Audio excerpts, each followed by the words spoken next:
Hi, I'm Jocham, and today I will introduce you to the product goal canvas. According to the Scrum guide, the product goal is in the product backlog.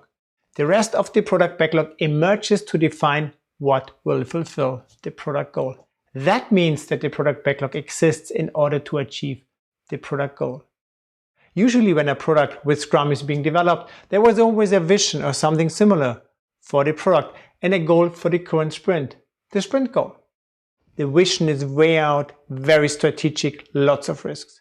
The sprint goal, on the other hand, is very tactical, tangible, with manageable risks. These two goals are far apart. This is where the product goal comes into the picture. The product goal creates a logical, value-driven link between the strategic vision and the tactical sprint goal. Think about it as an additional lens of focus. However, there's often the question, what makes a product goal a good product goal? What things to consider? For this, I've developed the product goal canvas. Here it is. Let me walk you through the individual sections one by one. Section 1. Vision. The product goal is a stepping stone towards an ambitious vision. Copy your existing vision into this field. Leave it empty if you don't have a vision. But then ask yourself, why are we spending all the money and time? Maybe now would be a good moment to create a vision. Section 2. Product goal. The product goal is a short and precise statement describing the future state, the objective of the upcoming product. If the effort is constrained by a deadline, then state it here. Section 3. Description. The description provides the narrative of the product goal. It offers context, history, or anything which will help to better understand the motivation behind the product goal and how it will help us in our efforts towards the vision. Section 4. Valuable outcomes and measures.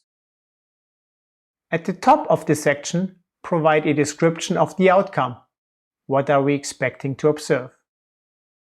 Below we look at the measures, the evidence of the outcome with the following perspectives: market end user and an internal capabilities in relation to leading and lagging, which gives us a 2x2.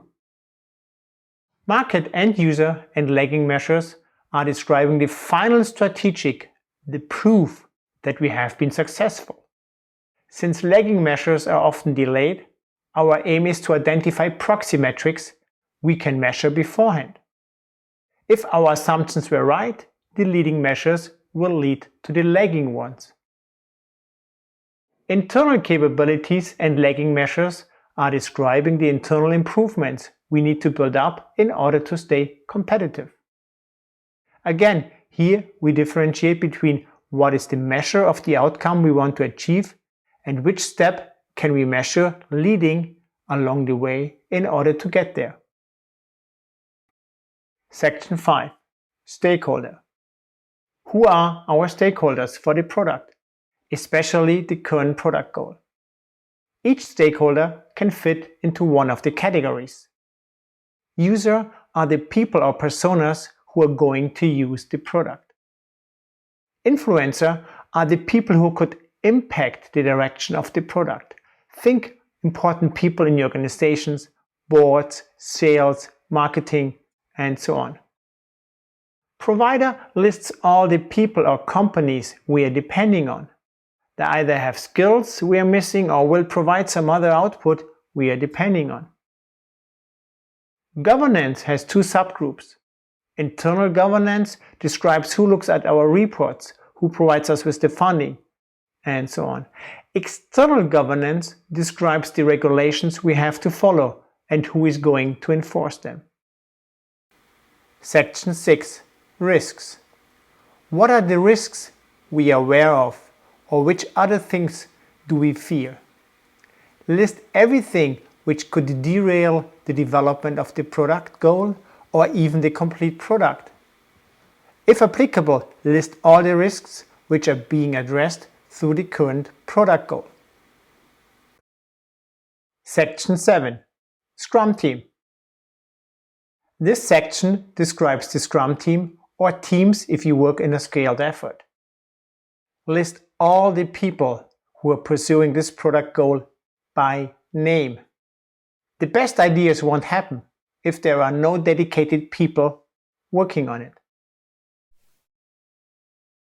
I'm Jocham, and I hope this introduction to the product goal canvas will provide guidance and structure to your future initiatives. Thank you.